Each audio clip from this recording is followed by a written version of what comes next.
G'day guys, my name's Dave and welcome to another Guitars Really Hero song tutorial. In this lesson, I'm going to teach you how to play All the Small Things by Blink-182. This is a really great tune, great for practicing your power chords. And in this lesson, I'll teach you all the guitar parts. Now, all the tones that you hear in this lesson are recorded using the Boss Katana 100 Mark II. If you want that tone patch, I'll leave a link to it in the description below. If you want to master your chords back to front, then be sure to head over to guitarsreallyhero.com to pick up my free guitar ebook. Or if you want to improve in guitar in general, then be sure to check out Guitars Really Hero Premium, which is my complete step-by-step guitar course.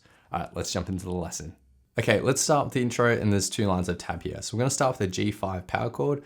So index finger will go on the 3rd fret of the 6th string here. Now, the secret to power chords is that we actually want to mute the strings that we aren't fretting. That way you can really just rock out and have that power chord sounding really nice and no unwanted strings ringing out. So to do that, we just apply pressure on the root note, nothing else. And then the rest of our index finger is lightly making contact with all the other strings. We are not pushing that index finger down on those strings, we're just making contact with them and only applying pressure at the very top. And then we have ring and pinky on the 5th frets of the 5th and 4th string. So now if we strum all the strings, only our power chord rings out. So we're gonna hit our G5, move this shape down 2 frets to the F, so these two strums are on the end beat after the 3 and the 4 beat. So 1 and 2 and 3 and 4.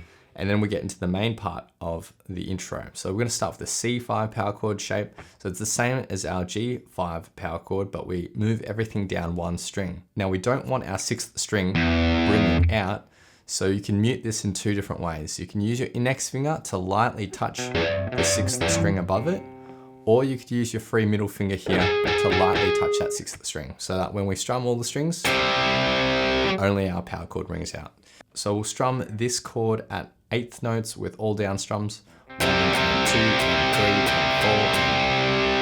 4. For our next bar, we're gonna shift our index and ring finger down 1 string, and our pinky finger will go up to the 6th fret of the 2nd string. So this is an F5 power chord. But now we have the 6th and 5th string that can potentially ring out. So in order to mute them, you can use your free middle finger here to lightly touch in between those 2 strings. So again, when we strum all the strings, only the 4th, 3rd, and 2nd strings ring out. We strum that at 8th notes, 1, 2, and 3, and 4. Then we go to a G5 power chord for the next bar for 1 full bar, 1, 2, and 3, and 4. And for the final bar, we're going to hit this G5 one more time and then lift our fretting hand so that we're just making contact with the strings. Nothing is being pushed down though. And we're going to just play 4 more downstrokes. And for the final 3 strums of this bar, we're going to go down to the F5 power chord and just strum this at 8th notes. So 4, and that final bar in total, 1 and 2 and 3 and 4. Now, the second line of tab is just identical to that first line of tab. We just leave out that pickup bar, the first 2 chords that take us into the song. So in total, the intro will just sound like this. 1 and 2 and 3 and 4.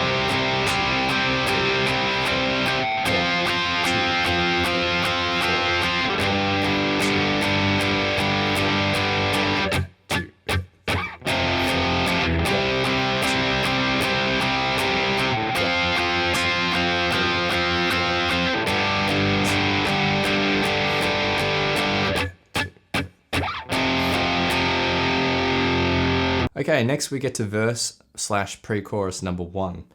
There's 2 lines of tab here. For our first line of tab, we start with our C5 power chord, and we are going to just continue on with down strums at 8th notes, except we are now palm muting. So to palm mute, take the fleshy bit of your palm right here, rest it right on the edge of the bridge. Now too far in, nothing's gonna ring out. If you're behind the bridge, the strings will ring out like normal. So you wanna be right on the bridge, and when you strike those strings, you'll get that nice muted sound. Now you don't want to drag your hand down like this when you're palm muting. You just want to pivot your palm in one spot and all the movement will come from your wrist. Like that. So 1 full bar at 8th notes, 1 and 2 and 3 and 4 and then our second bar is a G5 palm muted, 1 and 2 and 3 and 4 and The third bar is an F5 palm muted.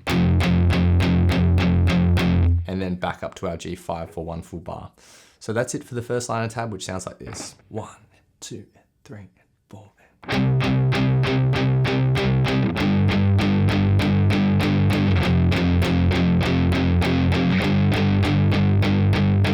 That line of tab is repeated through 3 times. Now for the second line of tab, our first 4 bars are almost identical. The only difference here is with the 4th bar. Now for the 4th bar, on the end beat after the 4, instead of hitting one more G power chord, we're going to go straight back up to our C5, and we're going to strum this with a down, up, down, and then hold that out for 4 more bars.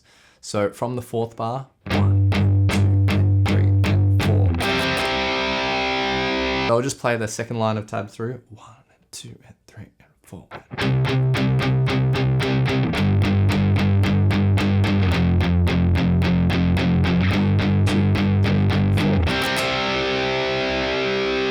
And then you hold that out until the chorus. So for the chorus, we start with a C5 power chord, and now we are no longer palm muting. We're just gonna strum this with all downstrokes for 2 full bars. Then we go down to a G for 1 full bar and F for 1 full bar. That chord progression just played through twice for the chorus. So the chorus will sound like this. 1, 2, 3, and 4.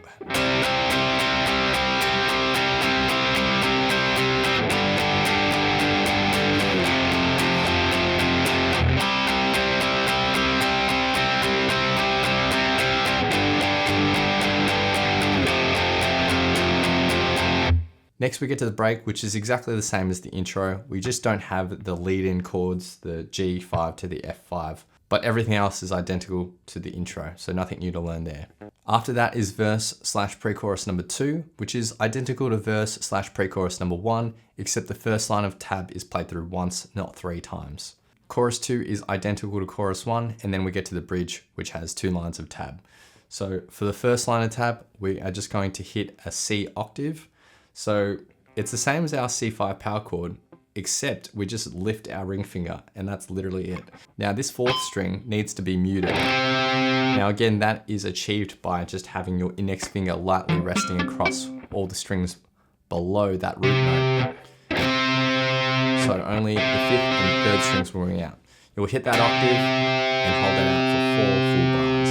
Now for the second line of tab, we then put our ring finger back down to where it is, and then we're going to palm mute some notes here. Now remember, take the fleshy bit of your palm, rest it right on the edge of the bridge, and we're just going to alternate between the 3rd string and 4th string. So alternating between those 2 strings at 8th notes, 1 and 2 and 3 and 4, and we're going to play that for 3 bars. And for the 4th bar, just lift your pinky finger and have your middle finger here on the 4th fret of the 3rd string. And we're going to alternate between those 2 strings. 1 and 2 and 3 and 4 and the second line of tab in total. 1 and 2 and 3 and 4.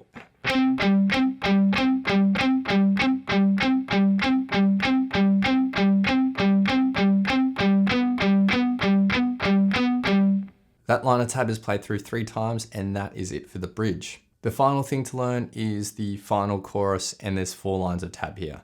So the first 2 lines of tab are identical to the previous 2 choruses. When we get to the 3rd line of tab, it's basically the same as the other 2 lines of tab, with the exception of the F bar. So when we go to the F, we're going to palm mute the first 2 downstrokes, 1 and on the 2 beat, we'll release the palm mute and hit it like normal. So 1 and 2. So palm mute by putting the fleshy bit down on those first 2 downstrokes, and then lift it, strum it like normal. And do that again on the 3 and 4 beat. 3 and 4. And the bar in total. 1 and 2 and 3 and 4. And that 3rd line of tab in total. 1 and 2 and 3 and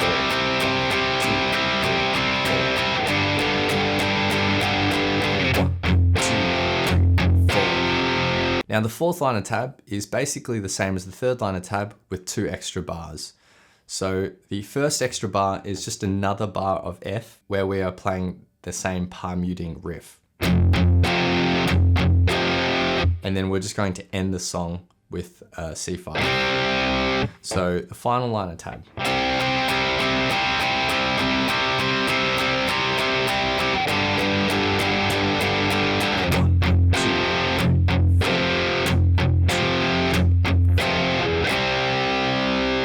And that's everything for the main rhythm guitar. So now I'll teach you the additional lead guitar that's laid on top that you hear in the studio recording. So let's start with the intro. Now for this intro, we're going to play an octave shape like this. So this is a C octave shape, but we have our index finger here on the 5th fret of the 3rd string and pinky finger on the 8th fret of the 1st string. We want that 2nd string in between to be muted. And to mute any of the strings above it, you can use your free middle finger here to lightly touch those strings. So when we strum most of the strings, only that note and that note will ring out. Now this is going to be strummed with all downstrokes at 8th notes. Now this is going to just be played for 2 bars during the C and the F power chord. So 1 and 2 and 3 and 4 and 1 and 2 and 3 and 4 and at that point we mute. And that's the same for the 1st and 2nd lines of tab. So that's the additional guitar part in the intro. Now for the first chorus, the additional guitar part is exactly the same as what we were just playing there. It's just that octave shape, but just strummed at 8th notes for the entire chorus. So for 8 straight bars. When we get to the break after the first chorus, this is where some more interesting things happen with the lead guitar. We're going to start with the C octave. Now remember, that's the same as our C5 power chord. We just lift our ring finger though. So we'll strum this at 8th notes for a full bar. 1 and 2 and 3 and 4. We'll take this exact same octave shape up to the 8th and 10th fret, and we're going to strum this for half a bar at 8th notes. 1 and 2 and then move this down 1 fret to 7th and 9th. 3 and 4 and then down 2 frets to the 5th and 7th fret. So this entire time, this octave shape doesn't change. We're just shifting it up and down the neck. We'll strum this for 1 full bar. 1 and 2 and 3 and 4 and. For the final bar, we'll hit this octave 1 more time and then lift our fretting fingers, making contact with all the strings though, so nothing rings out. And then we're going to do 1, 2 and 3 and shift this back down to the C octave and end with 3 down strums here. 4 and. So the final bar, 1, 2 and 3 and 4. So the first line of tab in total, which is identical to the second line of tab, 1 and 2 and 3 and 4.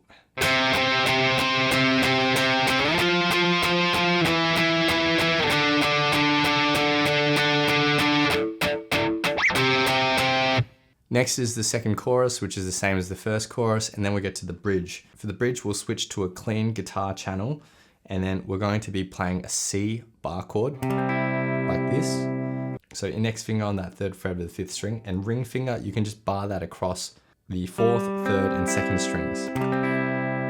We're going to hit that chord and let it ring out for 2 full bars. And after that, we're going to play an F5 power chord that's been inverted. So we're going to just keep our index finger where it is, bar it across the 5th and 4th strings, and our pinky finger will go on the 5th fret of the 3rd string.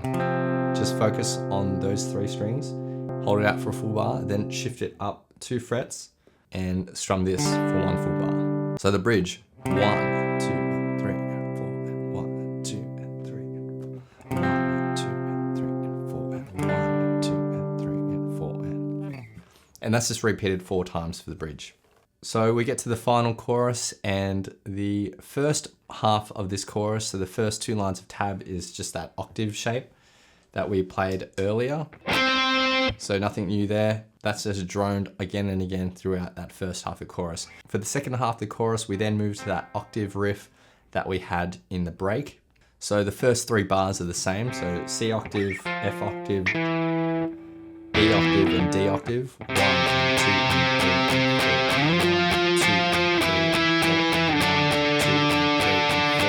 4. Now for this 4th bar, we are going to just lift our fretting hand. The first 2 down strums are going to be mutes, mute, mute, and then on the 2, we'll hit that C octave, and we'll do the same on the 3 and 4 beat. 3 and 4, and the bar in total, 1, 2, and 3, 4. So lift your fretting hand and only apply pressure down when you need to. The 4th line of tab is identical, except we play an additional bar of that C5 octave with that muting, and then we'll just end the song with 1 more C5 octave. So the second line of tab, 2, 3, 4, 1, 2, 3, 4, 1, 2, 3, 4, 1, 2, 3, 4.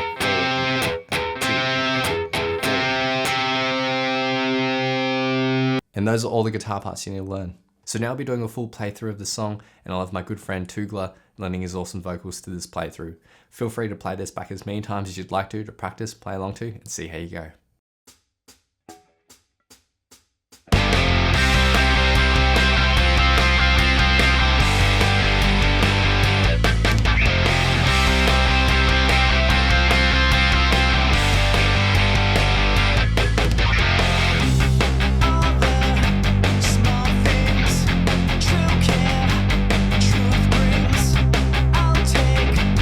One lick, you ride, that's true.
Thanks so much for watching. If you've enjoyed this lesson, then I know you'll absolutely love these other lessons too. So hit the link here.